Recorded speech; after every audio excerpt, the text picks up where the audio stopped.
You're gonna hit record too, Rachel? Yes. Okay. Hi, everyone. Thanks for joining us. We'll give a second for people to trickle into this webinar today. Really glad to have you joining us. My name is Rachel Quedno. I am the program director at Strong Towns, and we have a fantastic conversation for you today called Building Back Better for a Resilient and Sustainable Future. So I'll introduce our panelists. First, we have Commissioner Michele Martinez, who's going to moderate this conversation and initiated the event today. She served for 12 years as council member in the city of Santa Ana and was appointed by Governor Newsom for the California Transportation Commission. Michele Martinez is considered one of the nation's political change agent leaders of her time and is recognized for her reputation as an effective regional public policy leader on many key issues like housing, transportation, planning, and more. Joining us also, we have Joe Minicozzi, who is the founding principal of Urban 3, a data analytics firm. He is an urban planner, imagining new ways to think about and visualize land use, urban design, and economics. And in 2017, Joe was recognized as one of the 100 most influential urbanists of all time. And both Joe Minicozzi and Michele Martinez are members of the Strong Towns Advisory Board. Finally, we have Charles Marohn, who's the founder and president of Strong Towns. For those not familiar, we are a national nonprofit advocating for a model of development that allows America's cities, towns, and neighborhoods to grow more financially resilient. Chuck is a professional engineer and land use planner and the author of multiple books, including Strong Towns, A Bottom-Up Revolution to Rebuild American Prosperity, and our forthcoming book, Confessions of a Recovering Engineer. So I will turn it over to Michele Martinez to lead us in a second, but I'll let you know, all our participants know that the Q&A box is open throughout this conversation, and you can submit your questions, and then we'll have some time for audience questions at the end. So thanks so much. Great. Thank you, Rachel and Strong Towns, for hosting us today. Let me start off by offering my gratitude and acknowledgement. Thank you, Chuck and Strong Towns and Joe Minicozzi and Urban 3 and all the participants for joining us on this webinar. Together is the only way for us to build better cities and communities. So as we talk about today how to build back better and what it really means for cities, I want to highlight a few things before I ask Chuck and Joe to do a quick intro and as we move towards this timely discussions. So cities, for the most part, on the way I viewed it, and the history of cities, have really been about economic growth at the expense of everything else. So during this pandemic and post this pandemic, will we see a change? I believe if we focus on community and take a hyper-local approach, we can see a future that focuses on the heart and the well-being of putting people first. I truly believe that is democracy. So over the next several months, millions of federal funding will find its way to communities across the United States. It's up to municipal government officials to reject the status quo of big, shiny, and new projects to ensure that these resources are invested to build a resilient, fiscally and sustainable future. So the panel will discuss what it means to build back better for cities. What does it mean to build back better? And what does it really mean to be resilient and sustainable and have a financial future? And what should recovery look like for cities today? So before we go into this discussion, I wanted to start off with Chuck. So Chuck, you recently did a 5-part critique of the Biden infrastructure bill of the American jobs recovery. And oh my goodness, what an amazing 5-piece. I was blown away. So for a quick minute, let's talk about infrastructure and really what does that mean? Define that, Chuck, for me. Thank you. And thank you, Michele, for prompting this discussion and putting this together. You are one of my heroes. So it's fun to be able to chat with you.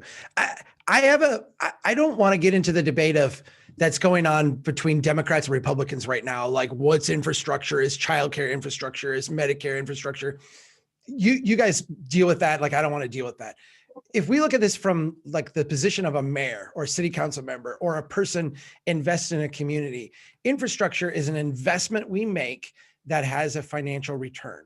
It creates a framework, a platform for us to build and grow our wealth within the community. And it's important to think of it that way, because governments do a lot of things that are not infrastructure. They're things that are, spending on things that are quality of life, things that make our lives better, things that, help improve our places and improve our lives. Those things I would call consumption.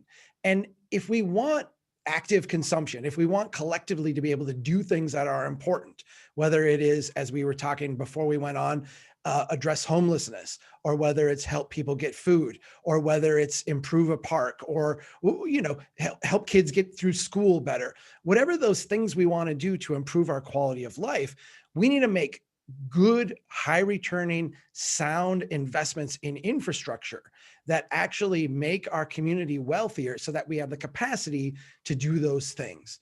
So to me, it's all about the financial return on those investments, not just the fact that we can spend very quickly and put people to work.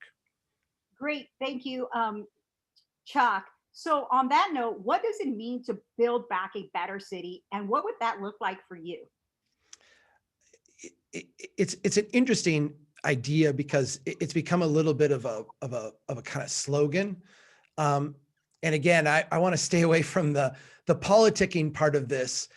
For me, there really is this sense that our communities are designed, as you said at the top, around creating a series of cash flows, of fiscal transactions. We measure success in our economy based on gross domestic product, which is really a measurement of how quickly transactions happen.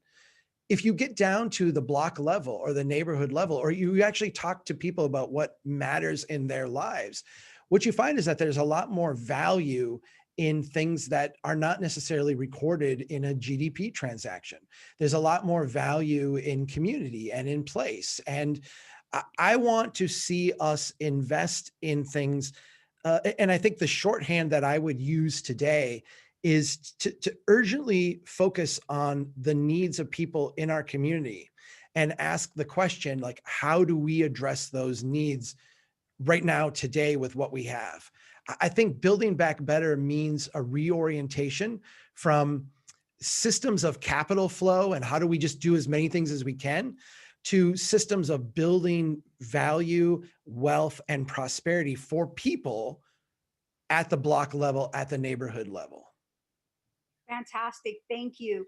So Joe, Chuck referenced you in that 5-page series, and particularly about where you live in Asheville, and really talk to us very quickly, one, what your definition of infrastructure is. And again, we don't want to get political here, but if you choose to, you can go ahead, and then talk to us about really doing the math and really how Asheville's wealth and prosperity is today versus what it was 20, 30 years ago. Well, thank you. Yeah, I think my definition of infrastructure is pretty much, it's kind of funny as we've been talking.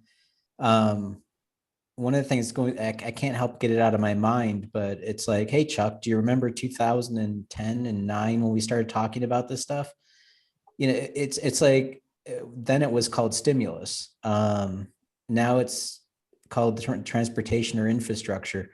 And I think that a lot of it was, particularly back then, it was a frozen economy. And when the music stops, you're more aware to see of what you can and can't afford at that point. And it's crazy that we didn't address the issues back then. We just somehow walked with amnesia straight up to this point. And now we're using the money to do the same things again. And I think from my perspective, as long as it's transparent and you could see what's happening and you're accounting for all of the infrastructure you currently have as a burden, then great, make some decisions. You're not, there will be quality of life stuff, and it's up to the communities to make a conscious choice on that. But if they're not even keeping track of this stuff and they're doubling down on this with new investments, it's kind of sad.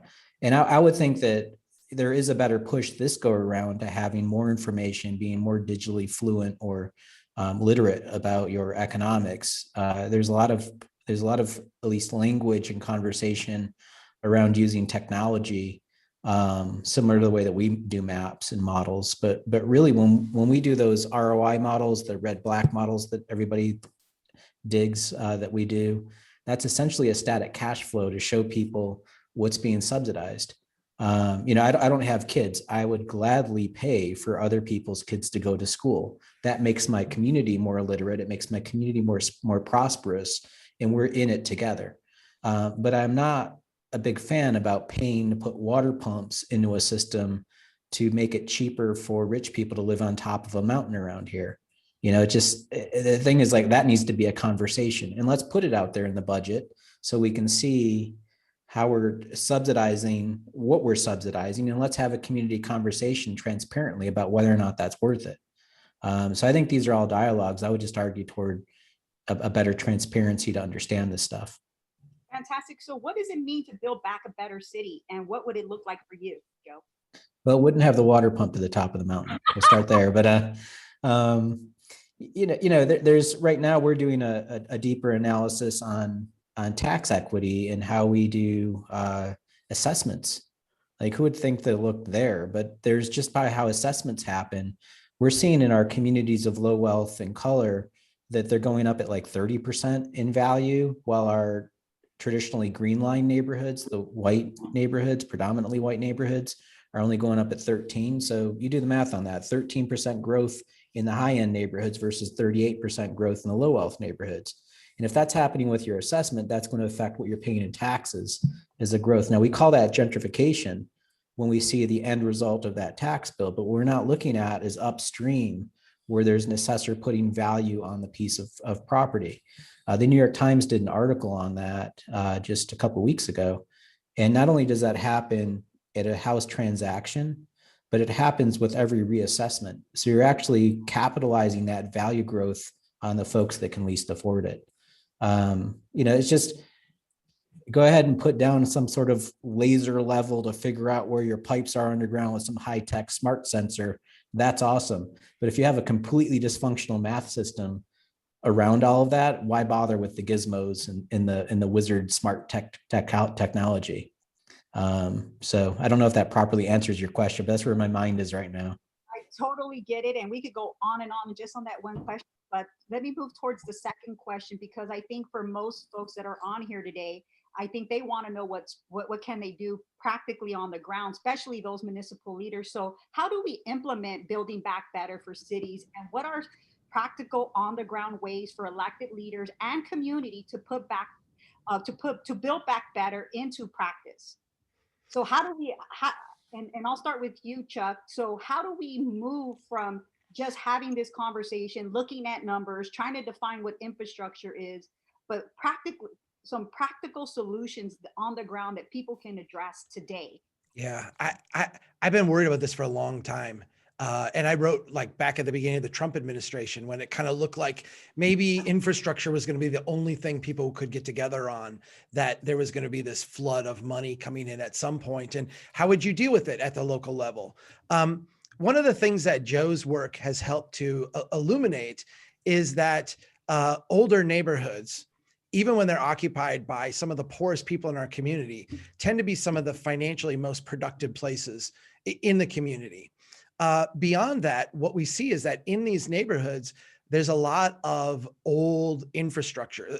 Some of what Joe was just saying about the tax rates going up, I think one of the underlying things in that is that the neighborhoods where the tax rates are going up the most are also the least served. They're the ones where they're not maintaining the street, they're not maintaining the pipes, they're not maintaining the ditches. When we look at those neighborhoods and recognize that they have high levels of productivity already, they're occupied by often the poorest people in the community. And if you go there, what you see is that what is really needed most is just, like, show this place some love, give it some maintenance. We came up with, like, a simple heuristic for local leaders. In the absence of anything else, money pouring in, what do? Try to maintain pipes in old traditional neighborhoods. If you can just focus on maintenance over building new, if you can focus on underground over above ground, and if you can focus on older neighborhoods as opposed to newer neighborhoods, you will 99 times out of 100 be making a better investment. And so if you haven't had time to prepare, that's kind of a heuristic. What would preparing look like, I think, is another important question. And this gets into what we talked about in the pandemic response, the idea of reorienting our governments so that they're not oriented vertically around these capital flows, but they're oriented horizontally around people. And kind of the outcrop of that is this 4-step approach we came up with to make good investments. First, go out and humbly observe where people struggle. Second, ask yourself, what is the next smallest thing we can do right now to address that struggle? The third step then is to do that thing, do it right away. And the fourth step is to repeat that process over and over. And I think a lot of times people look at that as like, well, that's all Strong Towns thinks we should do. And no, what that really is it's creating, and you saw this in Santa Ana, it's creating the proper orientation of your energy of the community to be really focused on people and their needs. And so that when the money does flow in, you're not looking around saying, well, what road do we improve, or what new thing do we build, or what bridge do we, put in? You're actually like really hyper focused on the core needs of the community. And that is going to open up your eyes to a whole bunch of opportunities that you don't get when you're oriented vertically around what the next big program is, or what the next big, bond thing that we can latch on to at the federal or state level. Great. Thanks, Chuck. And I would also just state that small is sexy. Big's not always. And I think for elected officials, we want these shiny big objects, and we want to scale across the community really big so that everyone could have an opportunity. But the reality is small bets, and you all talk about that quite often at Strong Towns, is the best approach. And I just want to thank you for that. How about yourself, Joe? Well, I would say that there needs to be a paradigm shift in how we approach some of our projects. There's, just here in Asheville, we have a highway project that's been this kind of walking zombie for close to 4 decades now.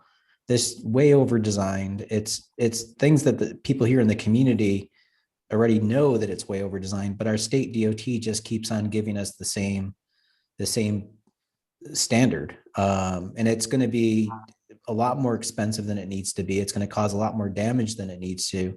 And it's going right through the middle of areas in our community that need to move into that next generation of growth. It's that first wave suburbia stuff that needs to have, it's got a Strode, it's got all of those things that we know doesn't work. It's not economically productive, and it's a miserable environment to go through. It's the worst of all possible worlds. So for those areas to change and grow, there are all these impediments in the way about our paradigms on how we look at transportation.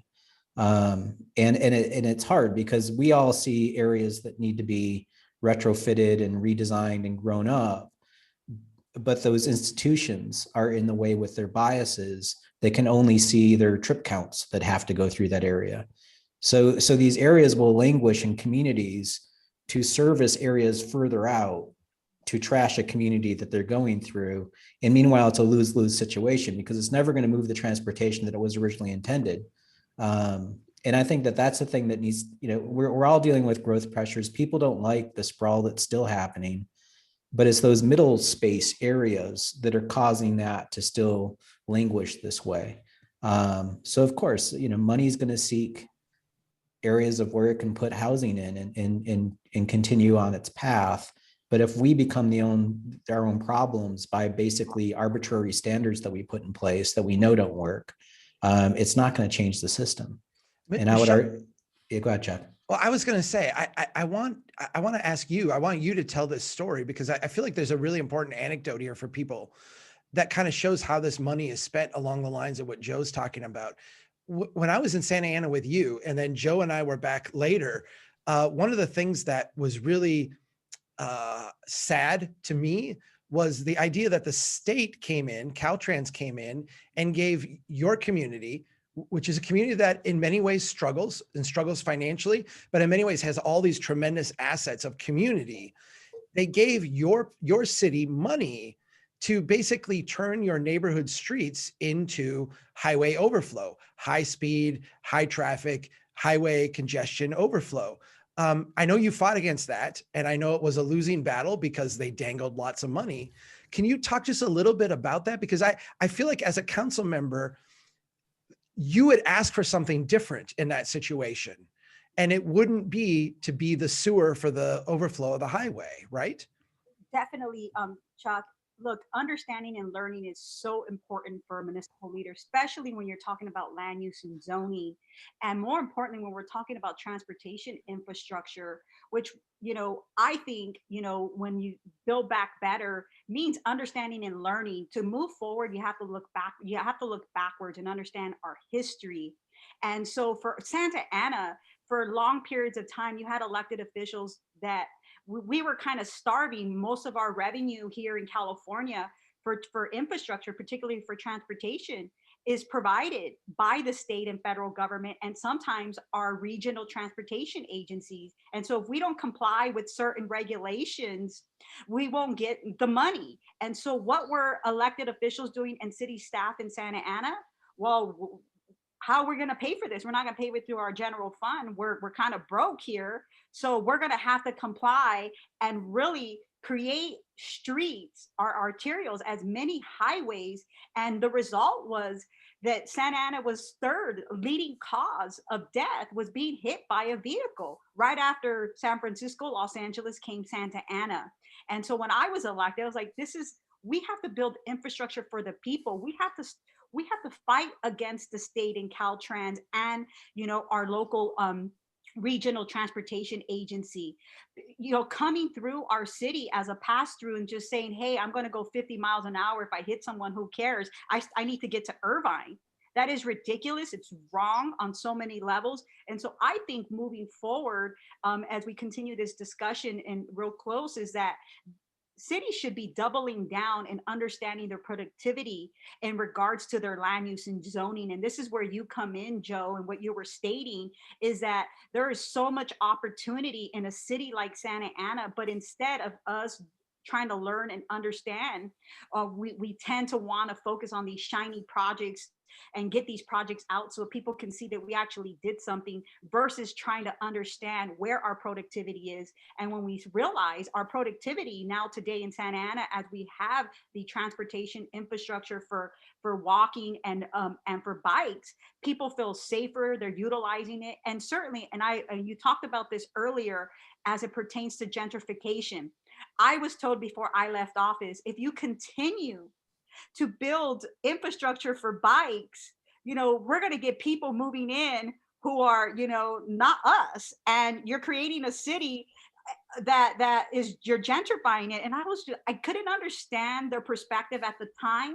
But then I came to realize is that because we were not providing this kind of infrastructure in Santa Ana, we were focused primarily on the car and parking, that it was hard for our residents to understand that we were actually trying to provide safety measures for them and to provide the infrastructure where they can get from point A to point B.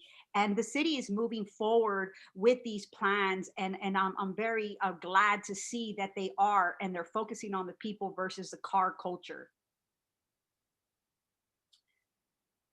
So great. Let me go to question 3, because this really focuses on cities and communities. As cities and communities start to look at recovery, how do you learn from what has happened and move forward in a better way? Many recovery models have been created to help the economy thrive and reduce risk management and disaster, but very little focus on people in place. What should recovery look like in building back differently? Let's start with you, Joe. Well, I think I would go back to, the hard part is with the pandemic. It's an anomaly when it comes to its economic calamity that it's caused. When you look back at the recessions are more typical. We hit a recession like every 7 years on average since 1933. We've been in some sort of recession or depression, whatever you want to call them. But basically we flatlined. If we can make it through that successfully without having to have some stimulus or federal spending or anything like that, if you can basically say that there isn't another person that shows up, we are who we are, can we afford ourselves? It's sort of a stress test. communities should be able to do that going forward, or at least think of themselves that way. When you look at this current period that we went through, where we didn't leave our houses, we didn't go out to restaurants. I mean, that has a direct effect on small businesses and those entrepreneurs on Main Street that have the restaurants or the social gathering spots or nightclubs or whatever. That's a different effect. We're going to lose a lot of businesses, or we've lost a lot of businesses through this process, and that's going to hurt. Now, I think I will say the positive of what our federal government has done is that it has buoyed up the local communities to be able to get through that dip, because it is a once in a life, more than a lifetime problem that we're going through. But locally, we should understand our cash flows better. I mean, just something as simple as what's your road liability that you're currently carrying? No amount of federal dollars being thrown in your lap this year is going to solve the problem next year, or the year after that, or 5 years down the road.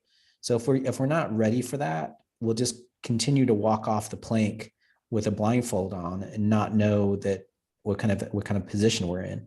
So I would hope that now is the time to we should be doing our books better. We've all had conversations about Gatsby and just how that dysfunction operates at our local level with how we look at our finances. I'm seeing that literacy change. I'm seeing more people talk about that. That's positive. But I think we need to take the long view on this and see what our burden is.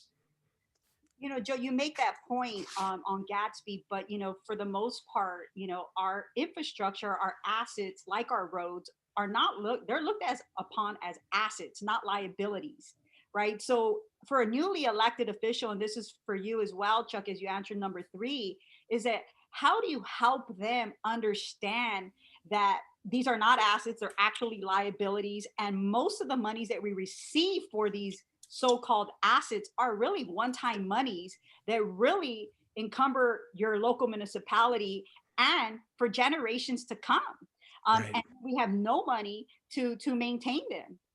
And we continue the status quo. I do kind of feel like that is like one of the main lessons we can look at. It's interesting because I tried very hard in my critique of the American Jobs Plan to not make it both political or not make it personal. I actually know Mayor Pete. I know Pete Buttigieg, Secretary Buttigieg. I know this man. He is a good man. He really wants what's best for our communities. And I think his heart is in a place where, you look at what he did in South Bend is very impressive. And I think he would like to do that. He unfortunately runs a bureaucracy that has a lot of legacy programs and a lot of legacy systems that are going to demand the bulk of the resources. We may spend $20 billion on a new, I can't remember what they're calling the program, but it's like the next rendition of the Tiger Grant. But we will spend $400 billion on old highway programs, and it puts our local leaders in a difficult situation.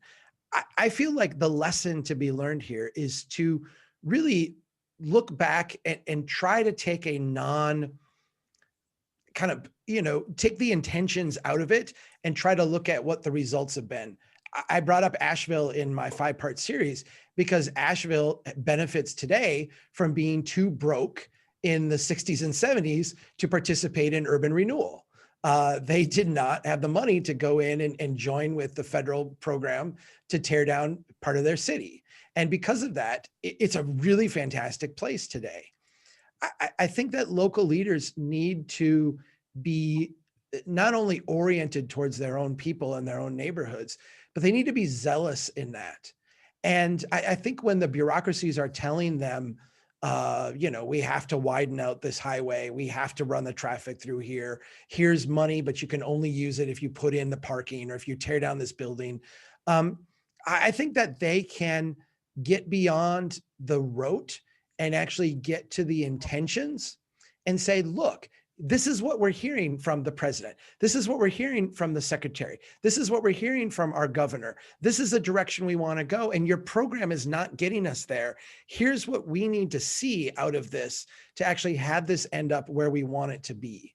And I think as local leaders, we have a lot more power than we think we do to actually steer this in a different direction. And it's not good enough for us to just say, well, this is the program that the federal government has, and we have to follow their guidelines. I understand why people get caught in that. I think we need to recognize the lessons of the past, as you said, Michele, and then position ourselves to really push back on those things that are going to hurt us and demand something different. Can I second this emotion really, really quickly and strongly? Because Michele, this is what you did. And we saw it here, is that the federal government, at the top end of all of these policies, there's great language, there's really strong promises, there's strong commitments. The problem is in the translation from the top to the bottom of when it shows up at your front door. And having the courage locally to say, I know the intention of the policy and I'm standing up for my community. You look at the successes of someone like Mayor Joe Riley, the reason why he stayed in power for so long is because he had that kind of commitment. Lots of leaders do this. I've seen individual people lead a whole community very strongly, and we do have a lot more power than we realize we have at a local level. And just as long, build coalitions, stand up for yourselves, and eventually you can get there. There is going to be inertia. There will be a lot of inertia inside the government. That's one of the strategies of how they wear people down. We see this with our I-26 project here in Asheville. You're seeing it with homeless issues in Southern California. Bureaucracies have a tendency to have that bias. They can't see it, but they behave that way. Where they protect their inertia with their power in that, or they protect their power with their inertia, depending on how you want to look at it. But I think I would agree with Chuck that we have so much power at our hands as local leaders to stand up for ourselves and get the right things for our community. Agreed. You have a lot of newly elected officials across the country, right? So when you're talking about transportation, housing, fiscal sustainability, resiliency, a lot of these things are fairly new. So when we're talking about the feds and the power that we have, and or funding that's coming down from your state DOTs, one of the issues that I had, and I had to understand the rules of engagement and actually learn about these funding mechanisms and how they actually, come my way, but sometimes they may not, these grants may not be good. They sound good, but more importantly, some of these communities, just like when we talk about housing and developers, Chuck and Joe, you guys have spoken about this, is that the ones that are able to build in our communities are these massive developers, not these smaller developers that want to do incremental building that makes the most sense for communities like a Santa Ana, but don't get to participate because the playing field is not equal. It's no different in regards to these transportation fundings from the federal, even all the way from the state level. They make it so difficult that sometimes you're looking is like, well, I could apply for this money and it actually makes sense for me, but unfortunately, I don't have the staff to delve into this 30, 50 page grant application, in particular for like active transportation, right? Would you think it would be simple? The power lies within the people, but then we have state laws that don't allow us to make changes and create so many problems. And then the residents are saying, why can't this happen? Someone just died on my street. I need a stop sign. I need a roundabout.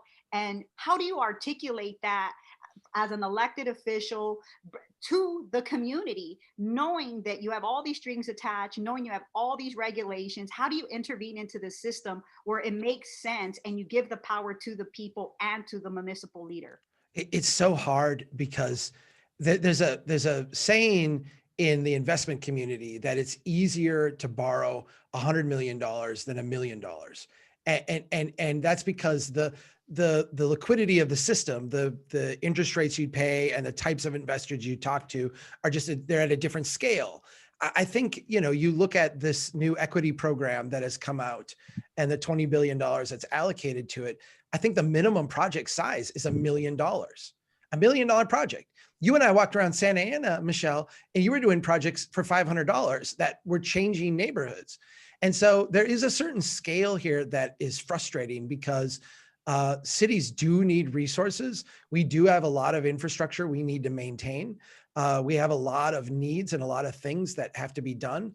But yeah, it is very difficult to work at that scale. Now, I have seen places, and Los Angeles has some of these. So let's give them some credit. Los Angeles has done some neighborhood level things where they've brought things down to the $500, $1,000 level. The challenge is that they're great in and of themselves and they build momentum, but really they should be 90% of our investments, not 0.5% of our investments. And that's the challenge, is that we're really scaled very well at the local government level to apply for grants, to do big projects, and to take things in large leaps, while we essentially allow the energy of the community to be dissipated but by like the die of 1,000 cuts. If we could flip that around and spend very little of our time chasing the big grant and the big project, and the bulk of our energy doing the little things that are really going to improve people's lives, those also happen to be really high returning investments. And in doing those, you position yourself to actually be in a better place to get that big project that is going to be meaningful, to get that big thing that will actually make a difference for you. I think that the first state, I'll say it this way, I think the first state to figure that out comprehensively is going to be a really dynamo place. Because right now the bureaucracies are not oriented in that way. They're oriented to work at it's easier to borrow 100 million than $1 million. It's easier to do a $10 million project than a $10,000 project. And that our cities need lots of $10,000 projects right now. Couldn't agree more. Joe? Well, I'd like to add that, like, a lot of our wounds are self-inflicted. How complicated does the zoning process need to be? Any process in government. We have some folks here locally that go around and try to help elders and folks of low wealth in our community to at least even understand that they can apply for tax relief for their property taxes. When you have to have an outside nonprofit go around and explain that to people, that's telling you that you're not doing a good job as an administrator of policy to deliver the information in a way that a citizen could understand it. It's the people in your community are the community. And if we start to make laws and processes that make it so difficult and onerous, then I'm sorry, I blame the local government for not doing their job in that. The same is true when we get into these situations where we allow developers at the edge of town to sort of,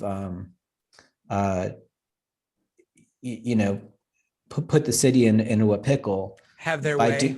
By doing better math than what the city does. It's like, how is just one developer, even though they're doing 250 units as a $12 million project or whatever, how is it that they're more facile with how the system works in taxes than the people doing the review? It's like, I'm sorry, I have very little patience for that. If the judge is judging the figure skating competition and they've never worn a pair of skates before, it's like, you shouldn't be a judge. Sorry. It's like, we should have better functioning processes, or we're just flying blind at a local level. There's South Bend, Indiana's got a great example of, they're developing pre-approved plans for buildings to go in and fill in properties. When you're in, I think there are a lot of governments at a local level that are trying to find ways to remove those barriers, make the small investments easier, make policies easier to understand. And I think that's where you're going to start to see a lot of success, because if you can't explain it, you don't understand it. So it's helping people understand the systems. Exactly. So off to our last question, and then we want to open it up to some Q&A. So cities and communities find themselves at a unique time searching for answers to a problem whose scope is beyond anything we've ever experienced. It's affecting our jobs, our families, our communities, our faith-based community. Churches are starting to open up. I think, we're seeing the job market starting to open up. People are starting to get back to work. However, though, when we talk about solutions and wanting to emerge stronger, there's very little talk about real democracy and really community recovery and putting people and its places first. And so, yes, I agree. We need to build back better. We need we need to help our small businesses recover. But at the same time, you got neighborhoods, and I really believe that the work happens at the neighborhood level, and you really can make a huge, tremendous difference. But no one is talking about community recovery. And what we've seen during this pandemic is that community and neighborhoods have stepped up to doing some remarkable things that government couldn't do. So I would like to ask you guys, what would a community recovery framework look like from a strong towns approach or a fiscal resiliency approach? And I'll start off with you, Chuck. Yeah, I think one of the remarkable things to me about this whole last year, this pandemic, is that the most fragile actors in the system were given immediate, overwhelming bailouts to keep them around. The dinosaurs, the meteorite hit Earth, and the dinosaurs were all dying. They were all going to perish. And it was going to create, I think in a lot of ways, and this is maybe a little dystopian, but I think in a lot of ways, like seeding mammals is what should have happened. Like we should have really been focused on, okay, these big banks don't work. These big box stores don't work. More Amazon distribution centers doesn't work. What does work? The local shop, the local person, the local initiative. Those are the things that worked. And instead what we did is we stepped in and we said, let's give every dinosaur CPR, like let's keep them all on life support. Let's get them going. And if that kills off all the rest of them, so be it. We have to keep these dinosaurs in place.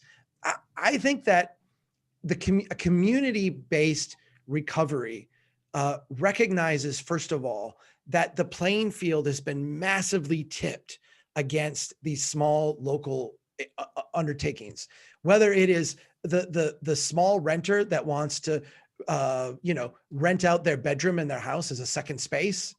That is a small business that you talk about gentrifying neighborhoods. When you don't allow that, you wind up gentrifying your neighborhoods when people can't evolve their places. When we take that small little corner shop and say, you have to compete now in this playing field where we're going to give all the subsidies to Home Depot and Costco and every, person that is, you're competing with. The Cheesecake Factory, I wrote a big series on the Cheesecake Factory and how they have been so prolific in buying back their own stock and putting themselves in this horrible financial situation. They were the dinosaur and should have died. And we bailed them out with hundreds of millions of dollars of bailout money. I think we need to recognize at the local level, recognize that while I am a big supporter of markets, this is not a market. This is a really an exploitation of local communities. And it's our responsibility at the local level to bring that playing field back more into alignment and really have a very pro local business, local entrepreneur, local developer, family, community, neighborhood block first kind of policy. And in some ways that will feel a little bit anti-market if you think of the market as like what is going on in the NASDAQ and the Dow today. That is crazy land there. You don't want to be in crazy land. You want to be in reality. And so build your local market, protect it, allow the local coffee shop to compete against the coffee shop up the street. That's a market. That's competition. We need that. Don't allow people to come in and victimize your community and exploit you the way that the system has essentially been set up to do. Exactly. Thank you, Chuck. Joe? Well, I think a lot of one of the things that I've seen with strong towns as a movement, and what I greatly appreciate about it is that it's making a literacy of how do we talk about this at a political, economic, planning. It's all just straight talking it, but it's raising the level of dialogue or the level of understanding at all levels. There's a lot of questions we're not asking yet. We talked about this before we got on. We're poking around looking at the way that we do property assessment in our county. We live in a tourist community in Asheville, North Carolina. 1 in 5 houses nationwide, there was a report that came out, 1 in 5 houses is owned by an institutional investor. So let that wash over you for a second. CalPERS probably has housing, single family housing in my community. If you leave the city limits, we don't track how Airbnb or VRBOs are used. So those can become little mini hotels, removing that housing stock, putting downward pressure on people that can least afford it. We also have, a strong environmental voice here that fights every single project that shows up in our community, which again removes supply in the marketplace, which again puts pressure on people that can least afford it. I think that game needs to change. The YIMBY NIMBY fights, we need to move past that. There's we're playing checkers when there's a chess match happening. When you have all of these competing capital markets pulling on what few remaining stock there is, and it's really easy. I mean, heck, I would invest in Asheville, where the real estate value has gone up 400% in 20 years time for a house. That's insane. And then you can just randomly just cherry pick a property and find somebody in Florida that's just got a house up here that they're just Airbnb-ing it as a small time investor. Well, that's good for them, but what does it do for our local housing stock? And it's not to say don't do it, but just be aware of that this is actually happening in our world. And so we have to move past these kind of rote arguments of how we argue about cities and have a new discussion. And that's what I greatly appreciate about Strong Towns, is it is evolving that conversation. Great. And to talk about questions, Rachel's back on. I know we have a few questions, but I also just wanted, just before we start that, asking the right questions it's so important. Sometimes as elected officials, we want to know we think we have all the answers, but it's okay if we don't. It's about asking the right questions. So really quickly, Chuck and Joe, how can we help specifically these newly elected officials ask the right questions? Obviously, I hope you're tune into Strong Towns, become a member, right? But if you have a different way beyond joining Strong Towns of how to help these municipal leaders ask the right questions, whether it's finances, land use, zoning, how to help their community, I think that's very important, especially in these times. Yeah, thank you. And your leadership on this is actually really great in an amazing way, because I think you would be the first to say you're not an expert on any of these things, but you've just asked a lot of questions and not kind of settled for, well, this is the way it has to be. To me, that's the kind of attitude. And, our approach at Strong Towns is to try to spoon feed people information every day, let's give you a little bit different way to think about this and kind of build people's competency over time. I do think that there is a certain local leadership, I think joint mentorship that is natural. I know, Michele, you have people that helped you in Santa Ana. You had people that you went to and asked questions of. And you had people that mentored you and helped you along the way. And I think you've been a leader in doing that with others as well. And I do think that building that network of people, we always tell people when they come to us and they say, what should I be doing to build a strong town? I'm really into this. I want to go do it.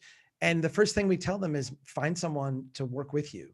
You've got to have a team. You have to have people that you can talk to there about this. One person can't do this. This has to be a group effort. And your goal should be to continually grow that group of people who are all pushing on the same wall in different places. Thank you. Joe? Well, I would add to that, I think as far as from an elected position or leader's position, ask questions. And if somebody can't explain it to you in a way that you can understand it, then that person probably has no idea what's happening. And they're just using jargon and gibberish to kind of smokescreen you.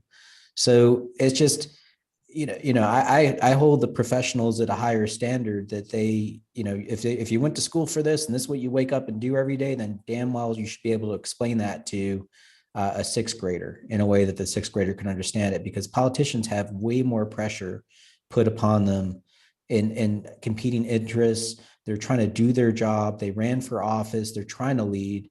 And if you don't make it, make the information in a way presentable or informative in a way that individual doesn't understand it, you're doing your entire community a disservice by undermining the political, the democracy at a local level. So it's, how do you make it so that people understand that information? And it's okay if you're a politician to say, I still don't understand you. Could you explain it again? Because it still doesn't make any sense to me. And you don't see that as being stupid. It's not your fault. It's the communicator's fault for miscommunicating or not being able to communicate.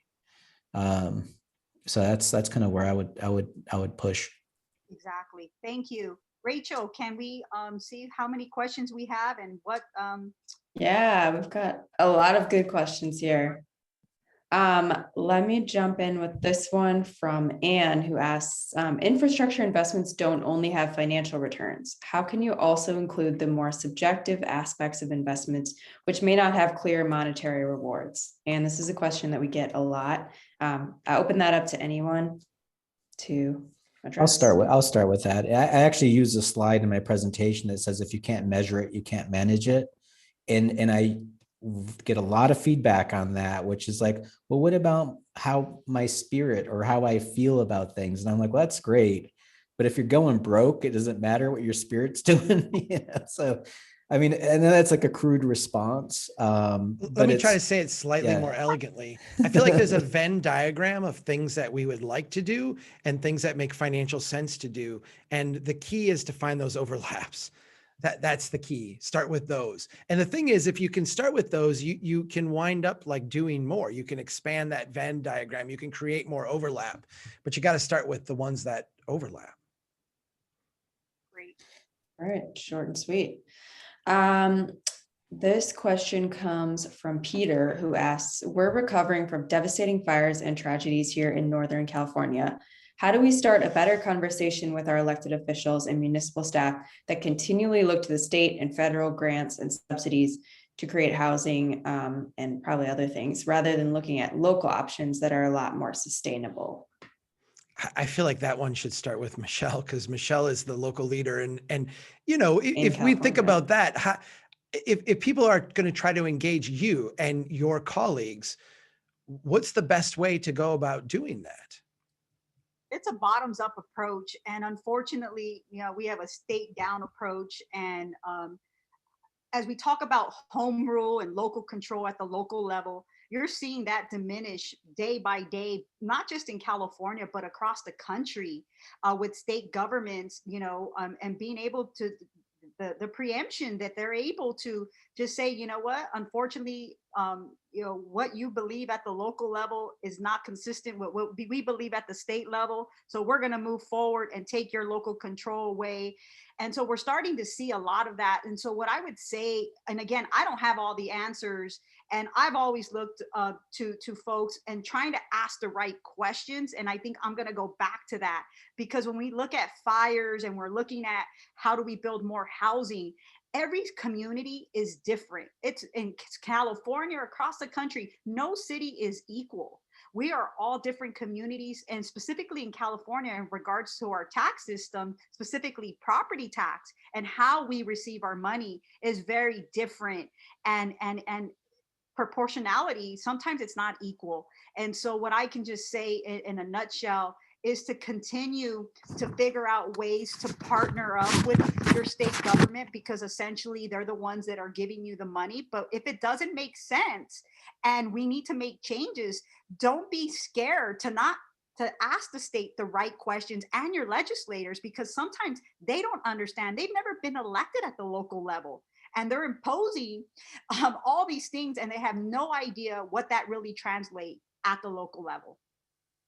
Well, in the case of Paradise, if this is where the question is coming from, I mean, that's to look at that versus Santa Rosa and the fire that happened there. Santa Rosa is probably an easier solution because there's a whole lot of real estate inside the city proper. This like used car lots and just wasted real estate, they can actually harvest and compact inward and still find areas for new housing. But that's going to take having a public process where you can actually get a project built, which is something that a lot of California communities wrestle with. In the case of Paradise, that begs the question of, should it have been built in the first place? I was going to say that, but I'm the outsider. Well, I mean, you look at coastal communities along hurricane zones. I mean, these are all broader conversations where, you know, it's a little bit of buyer beware. But I think that that's something that as these events happen more and more, it's going to be something we're going to have to have some tough love on it. In California's case, I mean, you could pull. I remember studying Bernard Maybach's architecture. He was a professor at Berkeley way back in the early 1900s, and he had invented fireproof housing. And it was basically stacked concrete sandbags try to find some way to escape the California fires from back in the early 1920s. So this is it's something you have to deal with particularly in Northern California. I will defer so we can get one more question in. Yeah, here's a question from Milton who asks, do these ideas work somewhat the same way in urban versus rural areas, or are different solutions needed for rural areas? Let me try to answer that one quick, and then maybe we can get another one in. I think the core answer is yes. These are both, from a strong town standpoint, organic, complex, adaptive systems. I think the difference between a small, like a rural community, and a large city is that there's less slack in the system. There's less opportunity to screw up and not have really horrible ramifications for that. There's less margin for error in a rural area. And so we actually, I think, have a higher burden in our smaller towns and in our more rural places to be really prudent and really smart about what we're doing, because we don't have a lot of slack in the system. We don't have money sloshing around. We can't cover up our mistakes very easily. Yeah, think of it as a surgery. It's like there's a whole lot more room for error in a smaller community. It's like a scalable question. Inside a larger city, you know, there may be an experiment that could happen at a block, but the block, there's so many more thousands of blocks inside the city versus inside a small town. But conversely, at a small town, it's oftentimes easier to get things done because you don't have inertia and bad practices, or, you know, some calcified staff person who's just like only knows how to do one thing or something. I don't know. Anyway, it seems like there's a lot more flexibility in smaller communities. Okay, let's close with this question about TIF, which is tax increment financing, for those that aren't familiar with that term. Edna says, TIF seems to be perceived by towns to be a method of development with the hope that that development's going to bring something better to the town, but it seems like it's usually most beneficial to the developer and less to the community, and even far less to the citizens. Do you guys have a reaction to that, a comment about the use of TIF in communities? We'll leave that to I have a lot of comments. Joe's the TIF guy. Joe has got a whole book he could write about TIF. There's good TIF and there's bad TIF. There's good projects, there's bad projects. Not all of them are awful. I don't think TIF is you know, it's not a silver bullet. You know, in New York State, particularly in upstate New York, the taxes are so onerous that they actually just they negotiate with people because they're not growing. That's a form of TIF. They call it abatement there. Just how the tax system is set up. We're doing a project in Colorado right now. Residential is taxed at 7% of value of the property. Commercial is taxed at 29%. So that gap right there, that you're paying 3 times the tax burden on commercial property versus residential property, that's a TIF, right? You're not paying the same rate. You're paying the same millage, but on 2 totally different values. We see this in lots of states where they tax commercial differently from residential. That's TIF. We don't call it TIF, but it is a tax differential. So I think to be aware of that and realize that to get a mixed use project or something that is going to be more complicated and you're burdening me by a higher tax rate because it's considered commercial, even though when that TIF expires in 10 years, you're going to be getting so much more taxes than if I just put a single family house there. It's just, I'd want to see the devil's in the details of the project. I just wouldn't fear it, because sometimes, or in the case of, in Michelle's case, where you have such, I'm sorry, and all the Californians on here, Prop 13 is ridiculous. But when you have ridiculous policies like Prop 13 or Measure 50 in Oregon, where you have these kind of weird machinations of state constitution in your policies, it's going to set up some really bad math to begin with. And there's all sorts of unintended consequences. And sometimes TIF is your only way out. But at least with TIF, you're having a local conversation. The policy is on the dais. You could talk about it. The math should be there so that people could see what's happening. And you're all making a common agreement to it. Now, if it's a bad project and if it's bad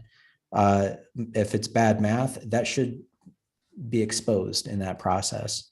But oftentimes if when they start to obfuscate it with jargon or make it complicated, then it's probably a bad project. But your people who are working with it, go ahead. I called TIF the devil's tool of decline.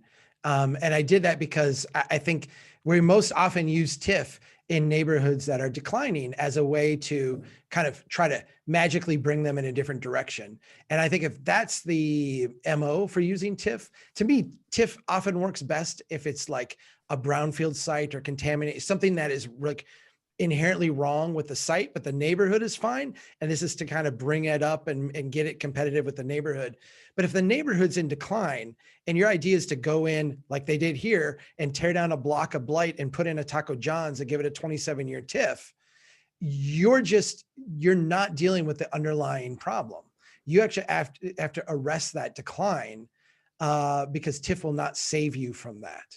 And I think most of the TIFs that I see that are really horrible are either greenfield TIFs, where we want the project as opposed to the neighboring community, or they are TIFs in neighborhoods of decline where we're ignoring the decline and we're pretending we do something by subsidizing someone to go in there when they don't want to.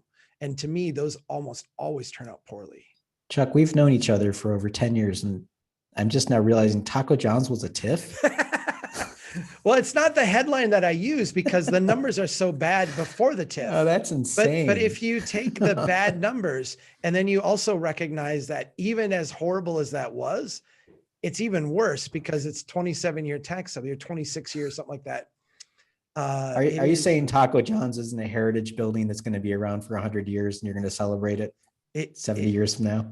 I said at the time when they did it, I said, my daughter will be through preschool, through kindergarten, through grade school, through middle school, through high school, through her undergraduate degree, her graduate degree, will have her medical degree, have done her residency, and then has gotten a job as a doctor before this place pays a dime in taxes. A taco drive-through restaurant, fast food franchise. That is criminal. Don't do something like that. There was north of Des Moines, we found a Walmart that was TIF'd, and Walmart's only last 15 years. So we're like, well, how'd that work out for you? You basically gave away his taxes, and right. Walmart will tell you that they only build a 15 to 20 year building. So it's like, don't fault them. Right. But why would you shoot yourself in the foot? Anyway, because you want the growth, man. All day, and how much this actually gets on a city council agenda and no one asks questions. That's the incredible part. The community does it, and nor do the elected officials, and typically it just gets approved, which is tragic. But on that note, I just want to leave us with, and because I don't think we have enough time for another question. We passed 2:34, just in interest of people's time, is to leave you all with this, that I do believe that there is great promise in all our cities, but we have to take a hyper-local approach. We have to ask the right questions and not be embarrassed, and to put people first, and of course, join strong towns. And again, thank you, Chuck, for your courage, and Joe, for your courage as practitioners in the work that you all are doing. You're holding your colleagues accountable, and that's so important. And I really commend you for that work. And with that being said, thank you so very much for engaging me in this amazing conversation. Thanks for the invitation, Michelle. And thank you for all the work, all the courageous work you do as well. I'm so grateful that you're a part of our advisory board, and I can't wait to get together with you soon. So we're excited. Likewise. Joe? and this is recorded. There's some questions. Is it possible to copy all of the links that have been in the chat before we shut down? And put Yeah, those somewhere for people? I'll save those and send them out to folks afterwards. Awesome. Sweet. Thank you all. This has been a blast. Thank you. We should do this more often. I So agree. good. You guys have a great day, and thank you to all the participants. Thanks. Thank you.